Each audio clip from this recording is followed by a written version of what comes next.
Assalamualaikum warahmatullahi wabarakatuh. Salam, salve. Perkenalkan, nama saya Muhammad Syanida Ramadan, biasa dipanggil Rama, dan saya dari kelas 11A TJKT akan membawakan materi tentang peta pembela tanah air di Blitar. Angkat senjata atau menyerah lah, atau bendera putih. Dan di sini saya akan membawakan tiga struktur lah untuk konten yang akan saya bawa, itu sejarah peta di Blitar, struktur, dampak. Kenaan sejarah yang pertama, dan ini Blitar dibuat, dan pertama adalah sejarah peta di Blitar. Nah, sejarah peta di Blitar, peta atau organisasi militer yang dibuat oleh Jepang muncul dalam konteks pendudukan Jepang yang di Indonesia, dan ini dibuat pada tanggal dan tahun 14 Februari 1945 ya. Hal ini terjadi pada masa ketika Indonesia terjepit antara imperialisme dan perjuangan untuk meraih kemerdekaan. Seperti udah mau merdeka ya pada itu. Dan peran Jepang dalam pembentukan peta, Jepang mendirikan peta untuk memanfaatkan sumber daya manusia.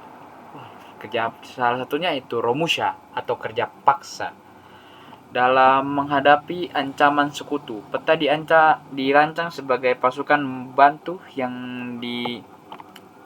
bisa bertempur dan melindungi kepentingan Jepang di Indonesia. Ya, Romusha juga sih. Jadi ini menjadi perlawanan terbesar terhadap penjajah di Jepang di Indonesia. Ini dan dilatar belakangi rasa prihatin para pemuda melihat kesengsaraan rakyat Indonesia akibat pendudukan Jepang. Ya, pada saat pemerintahan Jepang itu para pahlawan sangat sengsara ya, karena Jepang lebih kejam dari Belanda. Terbukti hanya 3 tahun saja, kejamnya, sangat kejam sekali. Dan awal angkat senjata itu pada tahun 1945, betul. Angkat senjata sebagai respon terhadap ketidakpuasan terhadap perlakuan Jepang terhadap peristiwa yang mencakup serangkaian aksi dan perlawanan lokal yang signifikan. Dan misalnya rakyat Indonesia sudah muak ditindas oleh Jepang, padahal awalnya mereka hanya kayak memanipulasi, bilang ingin membantu Indonesia, mereka tahu-taunya tidak. Jadi Indonesia merdeka sendiri. Dan tokoh-tokoh penting yang ada di Blitar ini seperti Soekarno dan tokoh lokal lainnya memainkan peran penting dalam perjuangan peta. Mereka menjadi inspirasi bagi pasukan lainnya dan berkontribusi pada kebangkitan semangat dan nasionalisme di wilayah ini, di Blitar sana. Dan kalau mau lihat masih ada juga sih kayaknya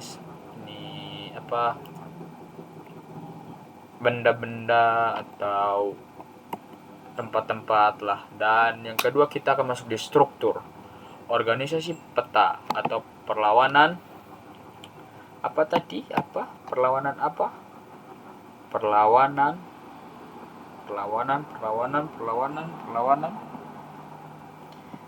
perlawanan apa ya lo, nanti akan tercari sendiri ya. Dan penataan kepemimpinan, dan di sini kita memiliki dua doang sih. Penataan kepemimpinan, posisi panglima dan anggota. Posisi panglima dalam peta merupakan pemimpin utama. Ya, posisi panglima menjadi pemimpin utama yang bertanggung jawab atas strategi yang pengambilan keputusan penting.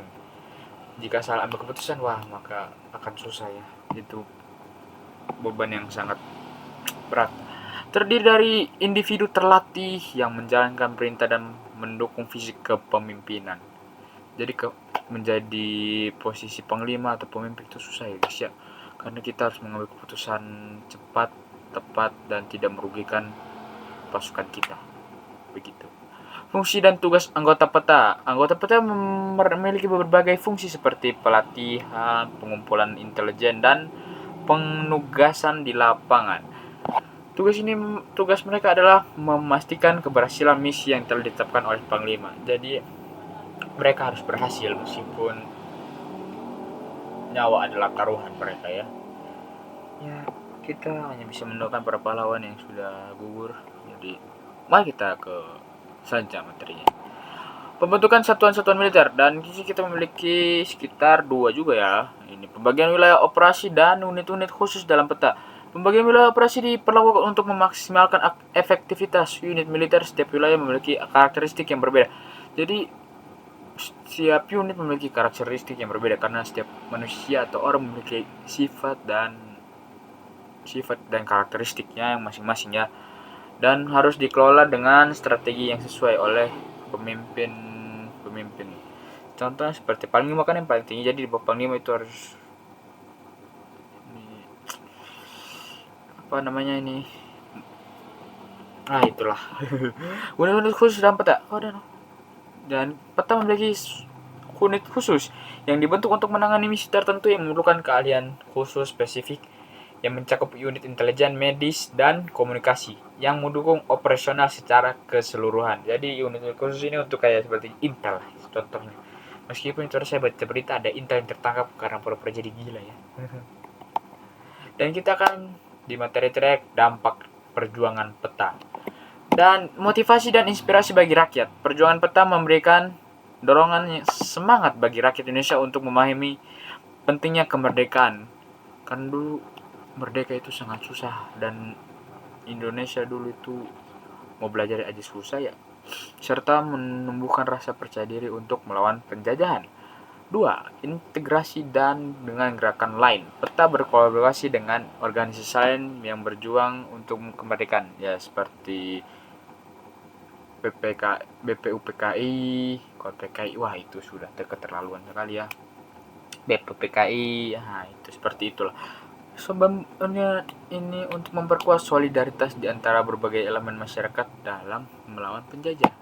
Karena Indonesia saat itu ya kita tidak tahu ya, karena kita tahunya di masa sekarang Indonesia merdeka pada tahun 1945 pada bulan Agustus tanggal 17, dan itu mendapat hari kemerdekaan.